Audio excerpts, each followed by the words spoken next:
بله خبر ورګورئ تاسو ویان ذبیح الله مجاهد موږ هر وخت د هغه ټویټر او فیسبوک پاڼه همداسې نور کومه سوشل میډیا لیکي چې اړیکې چې دا لري هغه باندې موږ فالو کوو مګر د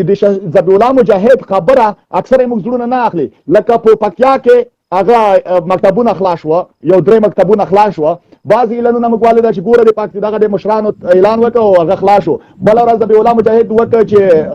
خبر چې ورکړه وایي چې نه دا موږ نه یو خبر چې د چا په امر داخله شوي دي موږ تحقیقات کوو چې د مکتبونه چا په امر خلاص شوي دي نو موږ نه ورکړه چې مکتبونه خلاص دي چا په امر خلاص دي او که امر شوی خو ټول افغانستان ته دی شوی او که چېرته بیا پکتیا خلک دومره کوي چې مشران یې راپسېدلي دي نو دا خو دا ښایي چې هر ولایت کسان راپاڅئ په زور په ومنئ ګوره دا دوه مخه کار دی او بل ډېر داسې کارونه وشي هغه بمبار وشه ذبیح الله مجاهد و چې موږ ته پته هم نه وه چې دا کس په دلته موجوده دی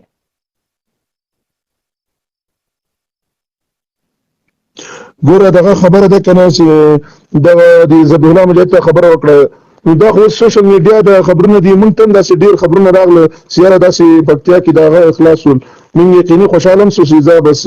انشاءالله مصیرانو امر وکړو نو هغه کوم مشکل څو په سکولونو کې نو هغه ختم سو نو داسې رسمي ادرس که تا چېرته هغه کړی وی کتلی وی نو بیا به تا ته سل په سله خبره کې اطمیناني وه اوس موږ ته هم خبر راغی د فیسبوک او د میډیا له لارې نو یو بل رسنۍ ورکړي نو هغه موږ مصیران د موږ چې کوم رسمي ادرسونه د امارات هغه نه دي ورکړي او هغه ګوره هم ویل چې موږ هغه کوو چې دی چا په امر سوي صحیح ده نو که د هغوی امر بیا یې موږ منو او یقینا پرې کوو نو که بل چا امر وي ګوره لکه دا سبا بیرته هم بندېدلی شي بل مشکل هم پېښېدلی شي او نور لانجه هم جوړېدلی شي او پاتې شو ستا نوم یې بیا زده نه که د نوم درته ووایه چې په نوم درته ووایم ځکه بدري بیا کې تا د نوم درته ونه وی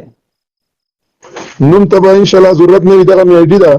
او اوس خو تا ته خو یو نوم راکړو که اوس تا ته زه غږ کوم چې ملي اردو نو ته به ما ته څه ووایې چې د ملي اردو څوک ده خو که ته راته ووایې چې نوم درته ووایې هېڅ خبره نه ده زه ما باندې ګرانې د خبرې دي د قدر وړ خبرې دي احترام درته لرم او خبره مې دا کوله چې د تعلیم په باره کې اوس به زه راغلو سیاست کې مې خبرې هم نه کولی صرف خبره د بیرغ وه د تعلیم په باره کې ما خو دا نیت و چې کاشکې دوی یو اعلان وکړي چې دغه شانتې جامه به اغوندئ داسې به حجاب اغوندئ نور هېڅ مشکل نشته زنانه به مو استاذې وي او دا د تاسو باندې حق جوړېږي د دغو جلکیو یا د دغو جنکیانو چې تاسو دا په امن کې وساتئ که هغه هلکانې ځوروي که نوره بې امنیتي وي هر څه چې وي تاسو باید دغه حفاظت وکړئ تر مکتبه خو یو قانون وباسئ دروازې ورته خلاصې کړئ ولې مو دنیا ته داسې ځانونه بند راوستلي او افغانانو ته مو ولې ځانونه بند راوستلي دي انشاءالله کېدای شي لنډ وخت کې اوسي ځکه چې بار که خیال دې کړی دا غوښتنه یې تا نه ده د ټول افغانستان د امارت کې خپلو مشران هم دی موږ مجاهدین هم ده چې هغسې خو دوی وایي که نه چې داسې هغه دي د بعضې نړیوالو غوښتنې دي چې دغه سکول تعلیم باندې یو څه مصارف خرچه هم راځي که فکر دې وي که نه ځکه تعلیم داسې اسانه نه کېږي ګوره د مصارف خو زه درته ووایم که نه چې څومره دوی سفرونه کوي که نه یا په قطر کې دفترونه دي ګوره اوس د حقاني شبکې همغه د هغه خوست والي چې دی دی وخت په دوبۍ کې ده او مصرف یې څوک ورته ورکوي د امریکا ورته ورکوي د کور مصرف دا دروغ نه تاسو پوښتنه کولی شئ زه درته وایم چې دوی مصرفونه هغه دفترونه بند کړي موږ نه امریکې ته ضرورت لرو نه برطانیې ته ضرورت لرو دغه څومره مصرفونه چې بې ځایه کوو که دا په تعلیم ولګوو هر څه جوړ دي ځکه تعلیم نه دومره مصرف نه زه خپلې خور لور ته خپلې خور لور ته کتاب زه اخلم کتابچه ورته زه اخلم د مکتب د تګ او راتګ مصرف یې زه ورکوم نو د استاد تنخواه یې زه ورکوم نو په تاسو باندې څه مصرف راځي ګوره یو خو دا سکولونه نه دي ګوره لیله ده وسارېدل دي مطلب پوهنتونونه دي هاسټلونه دي دغه مصارف ګوره بعضې کفارو داسې د خارجي رسنیو دا منلي هم دي چې یاره صحیح ده هغه یې موږ ورکوو د مصارف او هغه خو دوی بعضې غوښتنې داسې ناروا کوي د شریعت نه خلاف چې دغسې اصول او دغه قانون به چلوي نو هغه طبعا دغه اسلامي حکومت کې صحیح کار نه ده او ناروا دي هغه غوښتنې اسلام او شریعت سره په ټکر کې دي بیا څه په ټکر کې هغه به عملي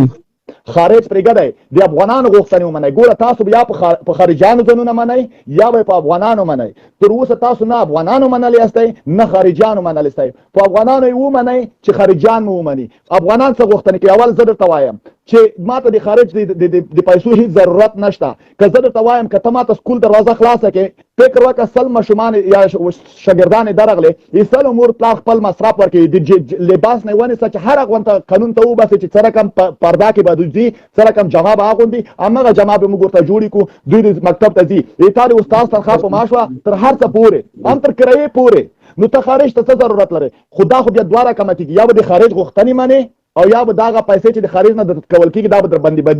بنديږي نو یا خو تاسو نشه منلای تاسو د شرایط خلاف غوښتنې دي هغه تاسو نه منئ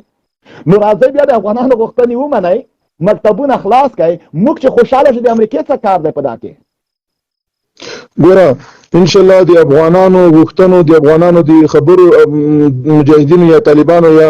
مشرانو سره ډیر قدر ده او کېدای شي داسې وشي ګوره که داسې امر کړی قاطع امر کړی سیاره بیخي نسته د سکول بنده او یا نخزل خلاصيږي نو داسې امر ثاني نو دوم امر سراسي خلاصيږي نو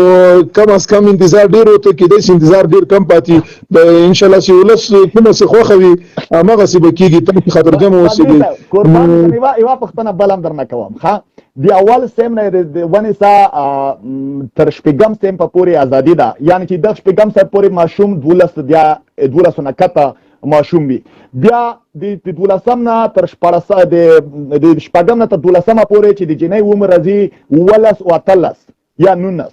تایید د افغانستان امتحانونه چې ناکام شي پکې پاتې کېږي هم 12 13 19 بیا د 19 نه ورته اجازه بیا شته دغه کې شریعت لاره د پر کې څه شي دی ګوره پارک دې سي دک نه شپږو کالونو تر 12 یا 14 یا دغه کال کې ګوره بیا د دې ما په انسان په سم جمع جوش او باغ کې نو هغه دا بل خو دې زنانو عقل یې څه کمزوري کې خیال دی نو داسې چاپیریال داسې فضاوي موږ ورته رامنځته کوو چې شریعت سره په خلاف کې وي او داسې سپېخ نسی چې هغه نقصان د جامعي د اسلامي د شریعت وي نو نرانم داسې سکولونه هغه بیل نه لرو اوس موږ نه داسې چې سکول پر بیل کو د نرانو بیل کو د زنانو بیل کو نو داسې یو سیستم ان شاء الله برابرېږي چې سار به د زنانو مسپخین نه بعد د نرانو همداسې به یا اوسي یا به داسې وي چې سار به د نرانو مسپخین نه وروسته به جنکوي وي نو ان شاء الله په دې کار روان د تر ډېره حده سم شوی ده امارت هم لنډ وخت ورکوي کېدای شي ان شاء الله دا زیری موږ تاسو افغانان ټول واورو لنډ وخت ان شاء الله دې وکړي او بله خبره بدري صاحب او که چېرته د جنکیانو ته اجازت ورکړي د مکتبونو هلکانو ته یو قانون وباسئ چې که جنۍ چا وځوروله یا جنۍ ته چا سترګک ووهلو یا نمبر ورته خطا کړه یا هر رقمه پرځپیزي وکړه هغه ته دا سزا وي یا قتل ورته کوي سزا نه یعنی بخي داري کې قتل قاطع لمنځه یوسي خو اوس دا خبره نه ده چې جنکیانو ته اجازه ورکړي هلکانو باندې بندیز ولګوي نو داسې دا ان شاء الله دې ته به ضرورت پاتې نه شي چې هلکان ته داسې وخت پیدا شي چې هغه تنګول هغه وکړي نو چې بیل ټیمونه سره بیل شي ګوره بیا هلک نه پیدا کېږي په هغه کې یو هغه کې یو لار کې یا نور څه مشکل وي نو هغې ته هم داسې ټیم یا څوک هغه مشخص کړي یا موټر کې یا داسې هغه کې حجاب کې هغه کې راسي نو ان شاء الله دغه ټول غم په یو ور خوړل کېږي نو دا ټیم هم دا وخت هم ځکه ډېر نیسي دا دومره وخت چې دغسې یو هغه برابرۍ سیستم